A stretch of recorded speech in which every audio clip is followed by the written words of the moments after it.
അപ്പോൾ ഇന്നത്തെ വിഭവം എന്താണെന്ന് അറിയണ്ടേ? എളുപ്പത്തിൽ ഒരു പുഡിംഗ്. പുഡിംഗ് എന്ന് പറയുമ്പം നമ്മൾ കുക്കിംഗ് ഒന്നും ചെയ്യുന്നില്ല, വളരെ ഈസിയാണ്. ലെഫ്റ്റ് ഓവർ കേക്ക് വെച്ചിട്ട്. അപ്പം ഇത് കണ്ടിട്ട് പേടിക്കണ്ട. ഇതെന്താണെന്ന് വെച്ചാൽ നമ്മുടെ കുറച്ച് എൻ്റെ കയ്യിൽ റെഡ് വെൽവെറ്റ് കേക്കിൻ്റെ ഒരു ചെറിയൊരു പീസ് ഉണ്ടായിരുന്നു. ഓക്കെ, അപ്പം റെഡ് വെൽവെറ്റ് കേക്ക് ഇന്ന് എൻ്റെ ഒരു 3 days ബാക്ക് എൻ്റെ ഫ്രണ്ടിൻ്റെ വെഡിങ് ആനിവേഴ്സറി ആയിരുന്നു, ശ്രീജ. അപ്പം ഈ ഒരു അവസരത്തിൽ ഞാൻ പുള്ളിക്കാരിയോട് ഹാപ്പി ആനിവേഴ്സറിയും കൂടെ പറയാണ്. അപ്പം ആളുടെ വെഡിങ് ആനിവേഴ്സറിൻ്റെ ഒരു കേക്ക് ഉണ്ടായിരുന്നു. അപ്പം ആ കേക്ക് നമ്മൾ കഴിച്ചതിൻ്റെ ഒരു ചെറിയ പീസ് ബാക്കി ഉണ്ടായിരുന്നതാണ്. അപ്പം അത് വെച്ചിട്ട് ഒരു ലെഫ്റ്റ് ഓവർ കേക്ക് വെച്ചിട്ടൊരു പുഡിംഗ്. ഇതിപ്പോൾ നിങ്ങൾക്ക് ഏതൊരു ലെഫ്റ്റ് ഓവർ കേക്ക് വെച്ചിട്ടും ചെയ്യാവുന്നതേ ഉള്ളൂ. ഇപ്പോൾ ബ്ലാക്ക് ഫോറസ്റ്റ് ആണെങ്കിലും വൈറ്റ് ഫോറസ്റ്റ് ആണെങ്കിലും ഒക്കെ ചെയ്യാം. അപ്പം ഞാനിതിപ്പോൾ എന്താ ചെയ്ത് വെച്ചിട്ടില്ലെന്ന് വെച്ചാൽ, ആ കേക്ക് ഇങ്ങനെ ക്രംബിൾ ചെയ്തിട്ട്, അതായത് റെഡ് വെൽവെറ്റ് കേക്കിനകത്ത് കുറച്ച് ക്രീംസ് ഒക്കെ ഉണ്ടല്ലോ, അപ്പം ആ കേക്ക് ജസ്റ്റ് നമ്മുടെ ഇങ്ങനെ ഫോർക്ക് വെച്ചിട്ട് ഇങ്ങനെ ജസ്റ്റ് ഇങ്ങനെ ഇട്ടിട്ട് ഒരു ഇച്ചിരി പാല്, ഒരു 1/4 ഗ്ലാസ് പാലൊഴിച്ചു. അതായത് കുക്ക് ചെയ്ത പാലല്ല, ഡയറക്റ്റ് ചിൽഡ് മിൽക്ക് ഒഴിച്ചു. എന്നിട്ട് അതങ്ങനെ വെച്ചതാണ്. അപ്പോൾ ഒരു ഇച്ചിരി നേരം കഴിഞ്ഞപ്പോൾ ഞാൻ ഇതിങ്ങനെ മിക്സ് ചെയ്തപ്പോൾ കണ്ടോ ഈ ഒരു പരിവായി. ഇനി ഇതിലേക്ക് ഒരു ഇച്ചിരി കൂടെ പാല്, അതായത് ഞാൻ ഡയറക്റ്റ് ഒഴിക്കുകയാണേ. ദാ ഇത്ര കൂടെ പാൽ ഒഴിച്ചിട്ട് ഇത് നന്നായിട്ട് മിക്സ് ചെയ്യാം. ഓക്കെ, ബേസിക്കലി നമ്മുടെ ഉദ്ദേശം എന്ന് പറയുന്നത് ഇതിനെ ഒരു ക്രീം ടൈപ്പ് ആക്കുക. ഓക്കെ, അപ്പോൾ ഇത് ആക്കിയതിന് ശേഷം ഞാൻ കാണിച്ചു തരാം. അപ്പോൾ ഞാൻ പാൽ ഒഴിച്ചിട്ട് കണ്ടോ നമ്മുടെ റെഡ് വെൽവെറ്റ് കേക്കിനെ ഇങ്ങനെ ഒരു ക്രീം ടെക്സ്ചർ ആക്കി എടുത്തിട്ടുണ്ട്. നന്നായിട്ട് ഇങ്ങനെ കൈകൊണ്ട് ഉടച്ച് എന്തെങ്കിലും തരികളൊക്കെ ഉണ്ടെങ്കിൽ നമ്മളിങ്ങനെ ഉടച്ച് ശരിയാക്കുക. ഇച്ചിരി പാൽ ഒഴിച്ചിട്ട്, പിന്നെ റെഡ് വെൽവെറ്റ് കേക്ക് അറിയാലോ, അതിൻ്റെ എന്താ പറയുക, ക്രീമിലൊക്കെ നല്ല മധുരമാണ്. പിന്നെയും ഇതിനകത്ത് മധുരം ചേർക്കരുത്. അതെൻ്റെ ഒരു പേഴ്സണൽ ഒപ്പീനിയനാണ്. നിങ്ങൾക്ക് മധുരം ഇഷ്ടമുള്ളവരാണെങ്കിൽ പുഡിങ്ങിൽ വീണ്ടും വീണ്ടും മധുരം ആഡ് ചെയ്യാം, അത് നിങ്ങളുടെ ഇഷ്ടമാണ്. ഓക്കെ, ഇതൊരു ക്രീം പോലത്തെ ഒരു പുഡിങ്ങാണ്. നമ്മൾ തണുപ്പിക്കുമ്പോൾ നല്ലൊരു ക്രീം ടെക്സ്ചറിൽ വരുന്നൊരു പുഡിങ്ങാണ്. അപ്പോൾ ഇതിനകത്ത് ഇപ്പോൾ ചൈന ഗ്രാസോ അല്ലെങ്കിൽ നമ്മുടെ ജെലറ്റിനോ ഒന്നും ചേർത്തിട്ടില്ല, സിംപ്ലി കേക്ക്. അപ്പം കേക്കും പാലും ഇങ്ങനെ മിക്സ് ചെയ്തതിന് ശേഷം ഇങ്ങനെ എടുത്ത് വയ്ക്കാം. പിന്നെ ആ കേക്കിൽ നിന്ന് നമ്മുടെ റെഡ് വെൽവെറ്റ് കേക്കിൻ്റെ ക്രംബിൾസ് തന്നെയാണിത്. ആ ക്രംബിൾസിനെ ഇങ്ങനെ മാറ്റി വെച്ചിട്ടുണ്ട്. ഇതൊക്കെ അലങ്കാരത്തിനാണ്. അലങ്കാരത്തിന് നിങ്ങൾക്ക് ഇഷ്ടമുള്ളത് ചേർക്കാം. ഇതിപ്പോൾ എൻ്റെ കയ്യിലുണ്ടായിരുന്ന 2 ബദാം എടുത്തിട്ടുണ്ട്. ഇത് നമ്മുടെ കോൺഫ്ലേക്സ് ആണ്, കൈകൊണ്ടൊന്ന് ജസ്റ്റ് ക്രഷ് ചെയ്തു. ഇത് പിന്നെ ആ കേക്കിൽ നമ്മുടെ ശ്രീജക്കുട്ടി തന്നിട്ടുണ്ടായിരുന്ന കേക്കിൽ ഉണ്ടായിരുന്ന ഒരു പീസാണ്. അത് ആ ഒരു അലങ്കാരത്തിന് ഒരു വൈറ്റ് ചോക്ലേറ്റ് വിത്ത് എന്താ പറയുക, കോട്ടഡ് വിത്ത് ഡാർക്ക് ചോക്ലേറ്റ്, ഒരു ഡിസൈനിലുള്ളൊരു പീസ് ഓഫ് ചോക്ലേറ്റ് ആയിരുന്നു അത്. അപ്പം അതിനെ ഞാനിങ്ങനെ 4 പീസസ് ആക്കി കട്ട് ചെയ്ത് വെച്ചിട്ടുണ്ട്. അത് നിങ്ങൾക്ക് ഇഷ്ടമുള്ള രീതിയിൽ കട്ട് ചെയ്യാം, അലങ്കരിക്കാനാണ്.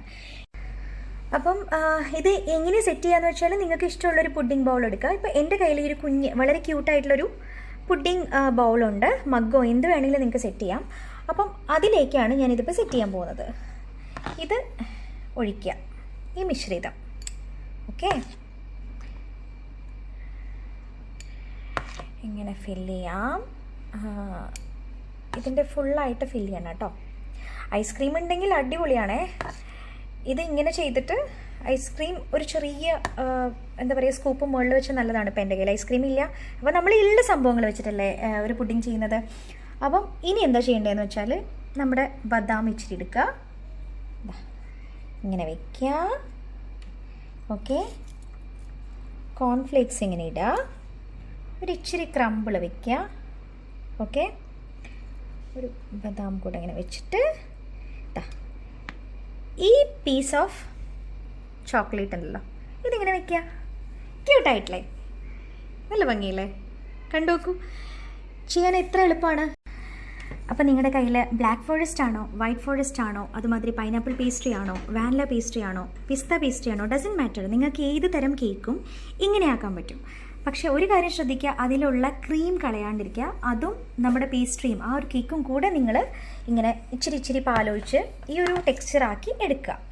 അപ്പം പെട്ടെന്നൊരു ഗസ്റ്റ് വരുമ്പോഴത്തേക്ക് നമ്മുടെ കയ്യിലുള്ളൊരു സംഭവങ്ങൾ വെച്ചിട്ട് നമുക്ക് എങ്ങനെ ഭംഗിയായിട്ട് അതിഥികളെ ട്രീറ്റ് ചെയ്യാം എന്നുള്ളതാണ്. ഓക്കെ, അപ്പം ഇങ്ങനെ ചെയ്തിട്ട് നിങ്ങൾക്ക് ഇപ്പം കയ്യിൽ ഒരു സ്കൂപ്പ് ഓഫ് വാനില ഐസ്ക്രീം ഉണ്ടെങ്കിൽ നിങ്ങൾക്ക് അത് ആഡ് ചെയ്യാം, അതല്ലാതെയും വിളമ്പാം. അപ്പോൾ ഇനി ഇത് ഇപ്പം ഇങ്ങനെ തന്നെ നിങ്ങൾ ഫ്രിഡ്ജിൽ വെക്കുക. ഫ്രീസറിൽ വെക്കേണ്ട ആവശ്യമില്ല, ഫ്രിഡ്ജിൽ വെക്കുക. അപ്പം ഒരു മണിക്കൂറൊക്കെ തണുപ്പിക്കുക. അതിലും കൂടുതൽ തണുപ്പിക്കേണ്ട ആവശ്യമില്ല, കാര്യം ഇത് പെട്ടെന്ന് വിളമ്പാനുള്ളതാണ്. അപ്പം അതുകൊണ്ട് പിന്നെ അതൊരു ക്രീം ടെക്സ്ചർ തന്നെ നിങ്ങൾക്ക് കിട്ടും. അപ്പം ആ ഒരു ടൈമിൽ ഒരു 1 hour നിങ്ങൾ ഫ്രിഡ്ജിൽ വെച്ചാൽ മതി. ടെമ്പറേച്ചർ അഡ്ജസ്റ്റ് ചെയ്തിട്ട് നിങ്ങൾ ഫ്രിഡ്ജിൽ വെക്കുക. ഫ്രീസറിൽ വെക്കണം എന്ന് ഞാൻ പറയില്ല, അങ്ങനെ സെറ്റ് ചെയ്യുക. അപ്പോൾ നമ്മുടെ പുഡിംഗ് ഫ്രിഡ്ജിലായിരുന്നു. ഇപ്പം 1.5 മണിക്കൂറിന് ശേഷമാണ് ഞാൻ പുറത്തെടുത്ത് വെച്ചിരിക്കുന്നത്. അപ്പം ഞാൻ നിങ്ങളോട് ഫ്രിഡ്ജിൽ വെക്കാൻ പറഞ്ഞ സമയം 1 മണിക്കൂറാണ്. അത്ര തന്നെ വെച്ചാൽ മതി. ഞാൻ വിട്ടുപോയതാണ് ഫ്രിഡ്ജിൽ നിന്ന് എടുക്കാനായിട്ട്. അപ്പം ഇതാണ് നമ്മുടെ പുഡിംഗ്. അപ്പോൾ നിങ്ങൾക്ക് ഇതിൻ്റെ ടെക്സ്ചർ കാണണ്ടേ? ഫ്രിഡ്ജിൽ നിന്ന് എടുത്തിട്ടുള്ള ടെക്സ്ചർ ദാ കണ്ടോ, കണ്ടോ, വളരെ ക്രീമി ടെക്സ്ചറാണ്. എത്ര എളുപ്പമല്ലേ? ഒരു കേക്ക് ഉണ്ടെങ്കിൽ നിങ്ങൾക്ക് ഇത്രയും സ്വാദിഷ്ടമായിട്ടുള്ള നല്ല ഭംഗിയുള്ളൊരു പുഡിംഗ് തയ്യാറാക്കാം. ഇതിപ്പോൾ കാണുമ്പോൾ നല്ലൊരു സ്റ്റാൻഡേർഡ് പുഡിംഗ് ആണ്. കാണുമ്പോൾ തന്നെ നിങ്ങൾക്ക് അറിയാം എത്ര ഭംഗിയിലാണ് അലങ്കരിച്ചിട്ടുള്ളത്. ഒരു കേക്കിലുള്ള ഡെക്കറേഷൻസ് വെച്ചിട്ട് തന്നെയാണ് ഞാനിതിൽ ഡെക്കറേഷൻസ് ചെയ്തിട്ടുള്ളത്. ആ കൂടെ എക്സ്ട്രാ ചെയ്തിട്ടുള്ളത് നമ്മുടെ നട്ട്സ് മാത്രമാണ്, നട്ട്സും കോൺഫ്ലേക്സും. ബാക്കിയൊക്കെ അതിനകത്ത് ഉള്ളത് തന്നെയാണ്. അപ്പോൾ എത്ര എളുപ്പമല്ലേ ഒരു പുഡിംഗ് ഉണ്ടാക്കിയെടുക്കാനായിട്ട്. അപ്പോൾ നിങ്ങളെല്ലാവരും ഇതൊന്ന് പരീക്ഷിച്ച് നോക്കൂ. എല്ലാവർക്കും ഇഷ്ടപ്പെടും. എല്ലാവരും ഒന്ന് കമൻറ്റ് ബോക്സിൽ മെൻഷൻ ചെയ്യാം കേട്ടോ. അപ്പോൾ അടുത്ത എപ്പിസോഡിൽ കാണാം. താങ്ക്